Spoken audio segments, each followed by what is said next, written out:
Hi everyone, I'm Caitlin James from Scalp MicroPigmentation Australia, and welcome to another 5-minute fast facts on Scalp MicroPigmentation, the Pro Artist Series, where we're interviewing some amazing scalp micropigmentation artists from around the world and getting their tips and tricks on how you can get the best out of your scalp micropigmentation transformation. Today we have the very lovely SMP artist from Seattle. She also works in Portland in the USA. She's been an active member of the SMP community over the last few years, growing her location and training centre as she has since joined the Scalp Co Training Academy. When she entered the SMP industry, she received an award for the Rising Star category in 2018 because she is a very talented artist. She went on to be also nominated for the Best Artist in 2019 for North America at the World Scalp Micropigmentation Awards in Orlando, Florida. Today we are talking with the very talented Minela Mujdza. Welcome, Minela. Hi, Caitlin. How are you? I'm good. How are you? Good. Thank you so much for joining us and being a part of our program. Oh, you're welcome. This is going to be fun. Yeah. So tell us a little bit about yourself. What were you up to before starting your career out in scalp micropigmentation, and how you quickly became a very well recognized SMP artist there in Seattle? I was a mortgage loan closer for many years.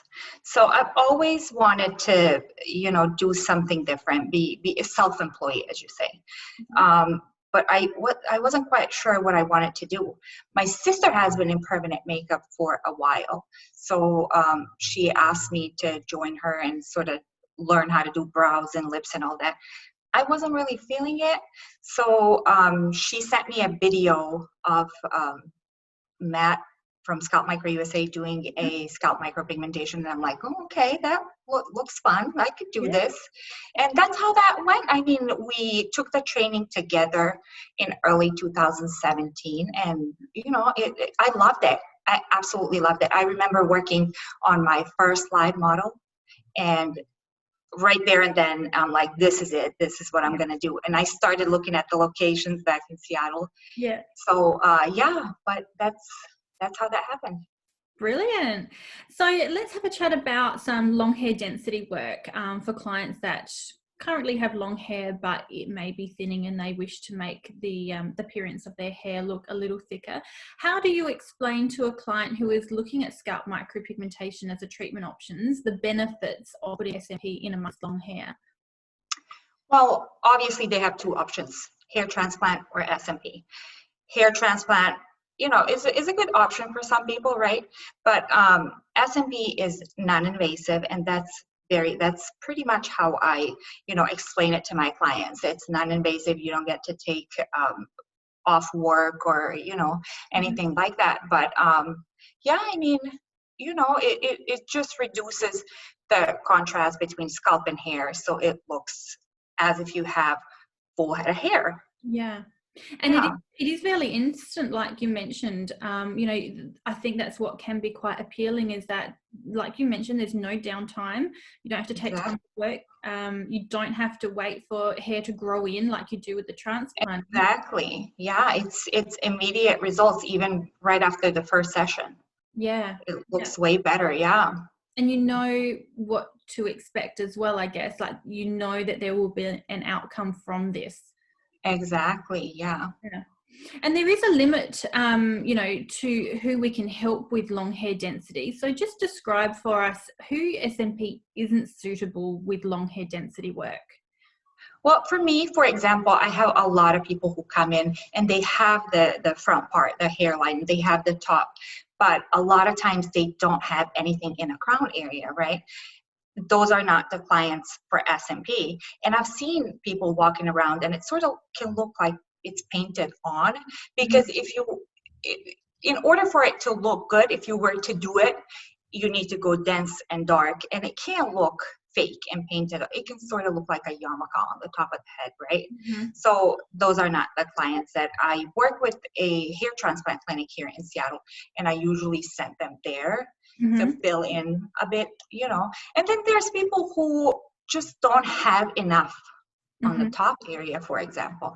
And for me, it's very hard to tell them that they don't have enough because Mm-hmm. they believe they do. And, they're just like, this is fine. I can, no, not really. You're not really a candidate for SMP because you need to have 70% of your hair still in order for it to look good.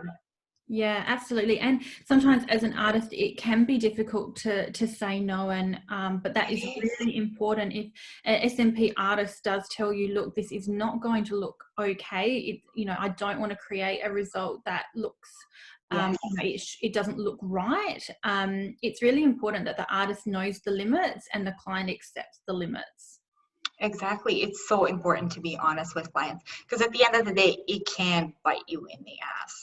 Mm-hmm. If you don't, you need to be straightforward and, tell them this is what we can do or we can't. Yeah. And do you find that you receive more dark hair clients coming through for density work as opposed to lighter hair clients? And why do you think that might be? I get a little bit of both. Yeah, I mean, definitely a little more of dark hair clients because the lighter hair clients are a little bit scared because they're like, okay, when they send you that initial email or call, I'm blonde or I'm ginger. Is this going to work for me? So, but yeah, I've done lighter hair clients, Mm-hmm. brown or even blonde. Dirty blonde, it works well. Like platinum blonde, I have not done it. Gray, it works really well. It creates that salt pepper look and it looks really nice. Yeah. Yeah. Yeah.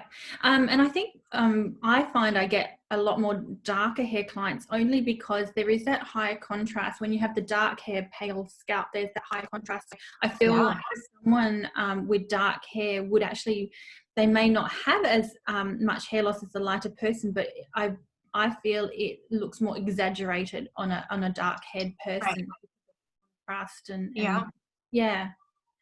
Yeah, Yeah. definitely a darker. Yeah. Yeah. Yeah. And I mean, I've done someone who is a bit lighter, but I have to modify the pigment and I do that, adding a little bit of orange maybe to, make it a brown. Yeah. And it looks nice. Yeah. Yeah, brilliant. What are the considerations for a guy wanting to do long hair density who may possibly want to shave his hair down in the future? Well, it's the age, for example. If it's someone that's older, and they still have quite a lot of hair, so I would definitely do it. If it's someone who is younger and, they will possibly need to shave in the future, Mm-hmm. I explain to I keep their expectations, where they're supposed to be, because you can't just promise, okay, we can't do this and, you can go dark and heavy. But what happens if you do shave in, later, 10 years down the road? So this still needs to look nice. So I do have younger clients who, maybe in their 20s are thinning and, they're like, I want to go darker or I want to go denser. I'm like, I don't think that's a good idea because you might lose more hair in the future. And if you shave, you potentially might need to laser it off. Why don't we just give you a bit of, improve it a bit, Yeah. but not go dark and heavy. Like I would maybe for someone who's older or someone who has had hair transplant, and I know that the hair they have is going to stay, I will go a little darker and try and make them happier. Perfect. Because thinking about the long term with this is super important. This is going to be with a client for a long time. And if someone looks like they're progressing very quickly with their hair loss and they're younger, creating a result that's going to be appropriate if they do decide to shave down, like you mentioned, is super important to consider. Exactly. Exactly. Because you don't want them to end up having to laser it off and be like, oh my God, what is this? Yeah. Yeah. So can you share with us a really memorable transformation that you've helped someone with scalp micropigmentation? There's so many, but there's this one guy that it was 2 years ago. He had a hair transplant when he was 16 years old. Wow. He was so young, and he said that high school was brutal. So his parents decided to, pay for his hair transplant in order to maybe, help him, and the kids are, not going to make fun of him anymore. But he was 21 when we did the SMB for him, and he was just in tears. And I see so many people like that where they just start crying.